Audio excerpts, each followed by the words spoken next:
হে আসসালামু আলাইকুম, কেমন আছেন সবাই? আমি প্রীতি আবার চলে আসলাম ছোট্ট একটা ব্লগস নিয়ে। আজকে ব্লগে একটু ইন্টারেস্টিং হতে চলেছে। আজকে আমাদের ব্লগের সবাই, আমাদের ফ্যামিলির সবাইকে পরিচিত করে দেব। So tata. এইতে চলে আসলাম গোসল করে। আমার সাথে এটা আমার পার্টনার চাঁদনি। অনেক ভিডিওতে ভাবছি দেখাবো করে দেখা হলো না। সো আমরা রেডি হয়ে চলে আসছি। আর যে গরম, রেডি হয়ে তো আরও অবস্থা অনেক খারাপ হয়ে গেছে। তো এই যে রাফা রাফা তো পুরোই বিলাই সেজে গেছে। চাঁদনি, ওকে তো অনেক সুন্দর লাগতেছে মাশাআল্লাহ। আর আমার ছোট্ট টুকি। তো আমরা আমরা রেডি হয়ে বাইরে বের হয়েছি। আমরা যাচ্ছি মূলত আমার বড় যা তার ভাইয়ের বউভাতে। রাস্তায় এত রোদ ছিল, এত গরম ছিল, আমরা হাঁটতে যেতে অনেক কষ্ট হচ্ছিল। এই যে আমার শাশুড়ি, ওই যে আসছে আমার শ্বশুর, উনি হাঁটতে পারে না বেশি, উনি হাঁটতে অনেক সমস্যা হয়। তো আস্তে আস্তে উনি হাঁটছিলেন। তো রাফার বাবাকে বলতেছি যে গাড়ি নিতে, অটো নিতে বলেছিলাম। সো মিশুক নিয়ে নিয়েছে। তো গাড়িতে উঠেও মনে আত্মাটা ফিরে আসছে, এত গরম ছিল। গাড়িটা ছাড়ছে তো একটু বাতাস শরীরে লাগছিল। রাফার বাবা তো বলছিল আরও সাজও ভালো করে। রাস্তাঘাট দেখেন প্রচুর জ্যাম ছিল। তো গরমের মধ্যে মন চাচ্ছিল না। রাস্তায় অনেক জ্যাম, এখন জ্যামের ভিতরে আরও গরম লাগছে। কি করব বুঝতেছি না, তবু আমাদের যেতে হবে, কারণ আমরা একটা জায়গায় বের হয়েছি যাওয়ার জন্য। যাওয়ার তো রাস্তা তো শেষ হইতেছে না, এত গরম। কখন ভাবছি কখন যায় ওইখানে। তো যেতে যেতে আমরা প্রায় পৌঁছে গেছি বলতে এখন অনেকটা রাস্তা দেরি আছে। তো আমাদের সাথে আরও অনেকেই আসছিল। তো এই যে আমরা চলে এসেছি। তো চলে এসে যে আমার বড় যার মেয়ে জিনিয়া, উনি আসলি তো আগে রুহিকে নিয়ে নিছে। রুহিকে নেওয়ার পর দিয়ে আমরা বলতেছি যে তোমার ছোটো আম্মু বা কাকিমা ওরা কোথায়? ওরা বলতেছে ওরা ভিতরে বসে রয়েছে। তো চাঁদনি দিকে ভিডিও করতেছিল সরি।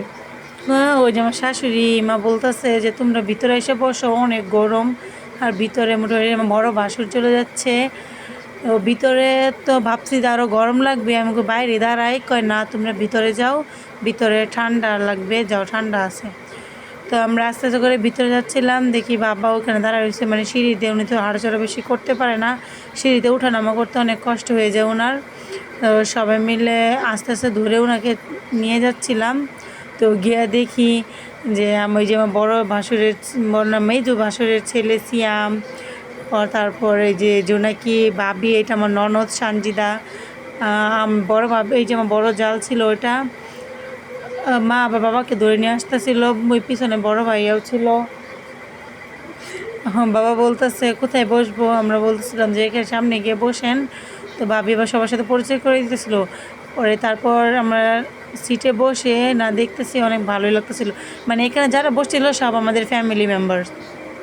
এখানে খালা, খালুজি, সানজিদা, আমার মেজো যা, ওনারা সবাই ছিল। এই যে জামাই, মূলত উনি জামাই, মানে পের হয়ে গেছে জামাইকে। জামাই আজকে আমাদের সার্ভ করবে, উনি আপ্যায়ন করতেছিল। এটা জামাইয়ের বাবু, মানে আমার বড় যার বাবা। উনি মানে সবাই গরমের জন্য কেউ মানে হুঁশ জ্ঞান পাইতেছে না, এত গরম ছিল। তো এটা আমাদের বাবির নানা হয়, চাঁদপুর থেকে আসছে। তো ভাইয়ের সাথে আলাপ করতেছিল। এখানে ভাইয়া, এখানে ওই যে মেজু ভাসুর, জোনাকি, ছোট ভাবি, আমরা সবাই বসে বসছিলাম। তো রাফার পাপার হাতে মোবাইল ছিল, উনি ওই ক্যামেরাম্যান ছিল আজকের জন্য মানে অল্প কিছুক্ষণের জন্য। আমি গালে হাত দিয়ে বসে রয়েছি।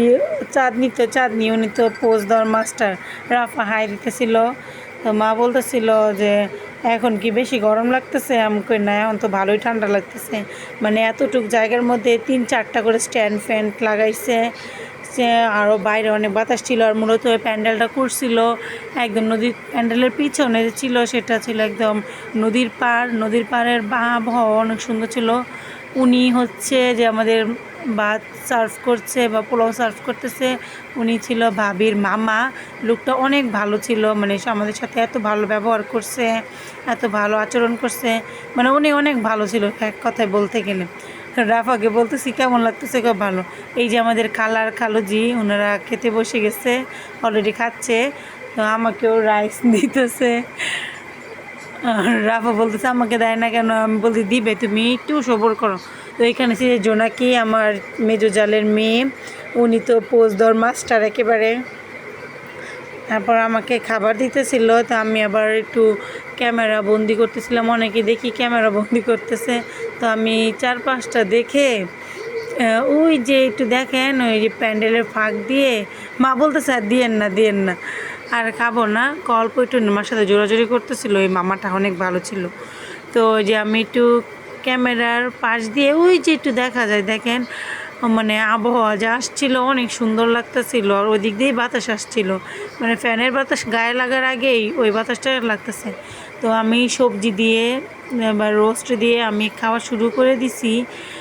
তো বড় ভাইয়া সবাইকে যে এই যে জামাই আমাদের মূলত লাল লাল টি শার্ট পরা, খালার ওই যে আবির আমার মেজো জালের মেয়ে ছেলে, মানে ব্রিটিশের হাফেজ, উনি এবার দুষ্টামি করতেছিল। তো রাফাকে বলতেছি তাড়াতাড়ি খাবার শেষ করো, বলতেছে ঠিক আছে। তো মূলত সব শেষে দেখা গেছে ও কিছুই খায় নাই, ওর রোস্ট মোস্ট সব এভাবে ফালে রেখেছে।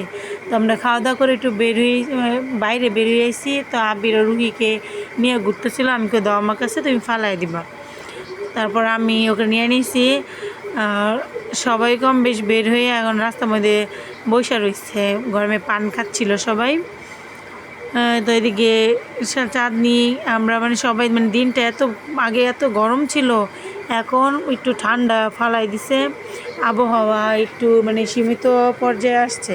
তো এই যে আমাদের বড় যা, এটা আমার বড় ভাবি, ও বলতেছিল তোমরা খাচ্ছ নাকি, এটা ভাবির বোন, ছোটো বোন ছিল। আমরাও রাস্তা ধারে রয়েছি, আর এদিকে চাঁদনির মাথা মানে গ্লাসটা সব ঠিক করে দিচ্ছে আমার অন্যদের সানজিদা। তো বলতেছে যে আমরা কি নদীর পাড়ে একটু হাইটে আসি চলো।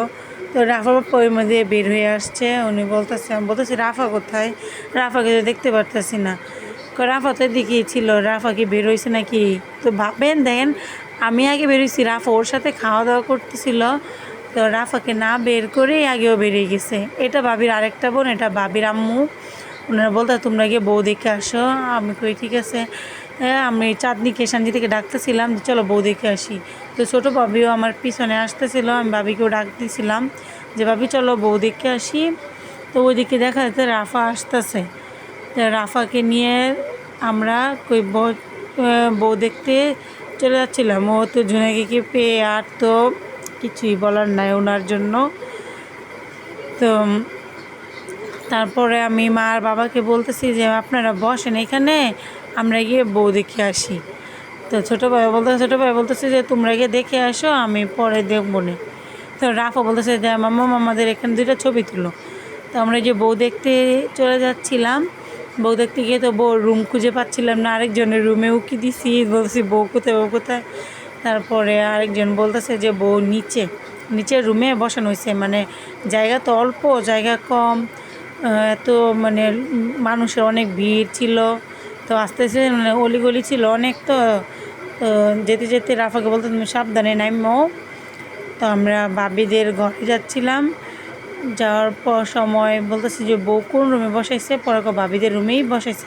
তো আমি আবার উল্টাপাল্টা রুমে চলে যাচ্ছিলাম। তো এখানে দেখি রাফা বাবা পাঞ্জাবি পাল্টে টি শার্ট পরে নিছে, উনি কি এখানে একটু কাজ করবে তার জন্য। ভাবিদের রুমে এসে পড়ছি, এসে পড়ার পর দিয়ে বলেছি বউ কোথায়, দেখি বউ ভিতরের রুমে নিয়ে বসাইছে। তো ফাইনালি এই যে আজকের ব্রাইডটা অনেক সুন্দর ছিল, বউটা ছোটো মোটো মিষ্টি অনেক সুন্দর লাগতেছিল, সাজছে হালকা মিডিয়াম সাজ দিছে, তাতেই অনেক সুন্দর লাগতেছিল ছোটো মোটো বউটা, অনেক মিষ্টি বউ একটা। তো বউ তো আমাদের বউকে সুন্দর, আমরা এখানে অনেকেই দেখতে আসছিল। তো অনেকে অনেক রকম কথা বলতেছে, বুঝতেই তো পারছেন বিয়ে বাড়ি আগের যুগে কিছু মানুষ আছে যে মানে কি কথার তো আর শেষ নাই। তো বউটার মানে দেখতেছিলাম তো সঞ্জিতা বলতেছে আবার তুমি কি করতেছো, আমি তোকে শ্যুট করতেছি তুই থাক এদিকে। তো এই যে এই মহিলাটা ছিল, এই মহিলাটা বলতেছে বোট অনেক সুন্দর হয়েছে, মানে অনেক রকম কেউ ভালো কমেন্টস কেউ ব্যাড কমেন্টস করতেছে। তো আমার কথা একটা যে বোর সামনে তো সোজাসুজিভাবে কাউকে কিছু না বলাই ভালো, আর চাঁদনি তো আছে ওর মতনই। তো এটাই আজকে বলার ছিল যে কারো সামনে কিছু বলার আগে মানে মনটা একটু বিবেচনা করা দরকার, যে কার মানে কার কাছে কেমন লাগবে, বা হয়তো মন খারাপ হয়ে গেছিলো বউটার বা কিছু, মানে বিয়ে বাড়িতে বুঝতে পারছেন এক এক সময় এক এক কথা বলা হয়। তো এদিকে বড় ভাবি আসছিল, বড় ভাবি এসে সবাইকে পরিচিত করে দিতেছিল যে ওটা ওনার মামা বা ওটার মানে যে হোক,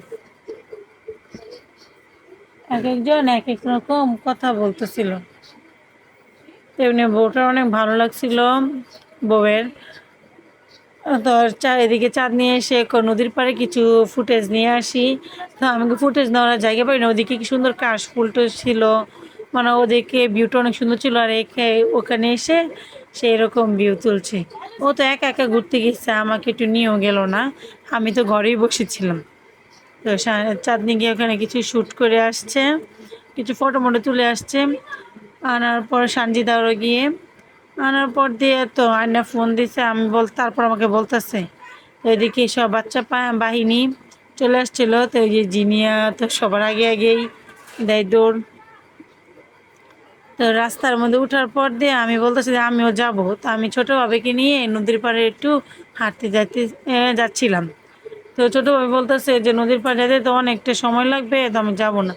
সো এই যে আমাদের ফাইনালি যাওয়ার সময় হয়ে গেছে, তো আমি উম, চলে যাচ্ছিলাম। তো আমার যেমন যাচ্ছিলাম তেমন রাফার বাপার সাথে মানে ওকে বিদায় দিয়ে ও এখানে মানে রাফার বাবা ওখানে থাকবে কিছুক্ষণ। তো আমরা মা বাবার সাথে আমরা চলে যাচ্ছিলাম। তো চাঁদনি বলতেছে যে আমরা কিছু ফুটেজ তুলি, আমি আচ্ছা তুলো। তো গরমের মধ্যে হাঁটতে আমার অনেক কষ্ট হইতেছিল, আমি তো হাঁটতেই পারতেছিলাম না, এত গরম লাগতেছিল। তো একটা গাড়িও পাচ্ছিলাম না যে রিস্কায় উঠে পড়বো। তো হাঁটতে হাঁটতে অনেকটা আবার রাফা আর ও মনটা অনেক খারাপ ছিল, ও বলতেছিল যাবে না আর কিছুক্ষণ পরে যাবে। তো হাঁটতে হাঁটতে একদম শেষ পর্যায়ে এসে একটা যাও মিশুক পাইছি, মিশুকে মানে গাড়িতে উঠে মানে আত্মাটা ফিরে আসছে। মানে আমি তো এমনিতেও বেশি হাঁটতে পারি না, আর বাচ্চাগুলো নিয়ে তো আরও হাঁটতে পারি না। তো ওর পাপা আসছে না দেখে আমি একটু মানে একা একা নিয়ে হাঁটতে হয়েছে। তো গাড়িতে ওঠার পরে মনে হয় হাতটা ফিরে আসছে, মানে যে এরকম গরম আসছিল, তো গাড়িতে ওঠার পরে একটু তো বাতাস লাগবেই। তো বাতাসটা লাগার পর দিয়ে অনেক ভালো লাগতেছিল, কিন্তু যেতে যেতে মনটা অনেক খারাপ ছিল। কারণ যেমনই হোক একটু স্বাদ ছিলাম, অনেকদিন পর একটু ছিলাম। তো রাফা বাবার সাথে একটা ছবি তুলতে পারছি না, বা ইচ্ছা ছিল যে শাশুড়ি মার সাথে আমার ছোট মানে মেজো জালের সাথে বড় জালের সাথে আমরা তিনজনে মিলে ছবি তুলবো, খালা শাশুড়ি ছিল, ননদরা ছিল, সবাই মিলে ফ্যামিলি ছবি তুলবো, কিন্তু কিছুই করা হলো না। আসলে মেন কথা মানে যেটা চিন্তা করি সেটা কখনো হয় না, আমার ক্ষেত্রে তো সেটা হয়ই না। মানে যেটা বেশি আশা করব ওটা কিছুই হয় না। তো আমার অনেক খারাপ লাগতেছিল, মনটা অনেক খারাপ ছিল। মেন কথা আমার ভাগ্যে ছিল এটা, মানে যেটা বেশি করে আশা করব ওটা কিছুই পাবো না। তো কথা বলতে বলতে প্রায় বাসার সামনে চলে আসছি। আহ, তো বাসার সামনে গিয়ে পরে হঠাৎ মনে পড়লো যে রাফার বাবার কাছে রাফার বাবা আমার কাছে পাঞ্জাবি দিয়ে দিছে। তো ওর তো ওয়ালেটে আমার ঘরের চাবি ছিল, তো আমার তো ঘরের চাবি আমার নেওয়া হয় নাই। তো এরকম মানে দুনামুনা করতে করতে বাসায় আমাকে বাসায় যাই, যেহেতু এসেই পড়ছি, তো আবার ব্যাগ যাওয়া সম্ভব না বাচ্চা কাচ্চা নিয়ে তাও। আর বাবা তো এমনি অসুস্থ, বাবা হাঁটতে পারেনি, একটু যাও হাঁটছে, এখন তো পা অনেক ব্যথা শুরু হয়েছে। তো আমরা বাসার সামনে দিয়ে গাড়ি ঢুকাই দিচ্ছে, আমাদের বাসার সামনে চলে আসছি। তো ওই যে বাসার রাস্তা আমাদের পিছনের রাস্তাটা। তো যেতে যেতে এই তো আজকে এই পর্যন্তই। তো বাসায় গিয়ে তো বাইরেই দাঁড়িয়ে থাকতে হবে যে পর্যন্ত রাফার বাবা না আসে। তো আমার মতো এরকম কে কে আছে যে ঘরের চাবি ফালাই রেখে চলে আসে বা মনে থাকে না, প্লিজ কমেন্ট করে জানাবেন। আর আজকে এই পর্যন্তই, সবাই সাথে থাকবেন, সাপোর্ট করবেন। ধন্যবাদ। চারদিকে, চারদিকে টাটা দে দাও, টাটা।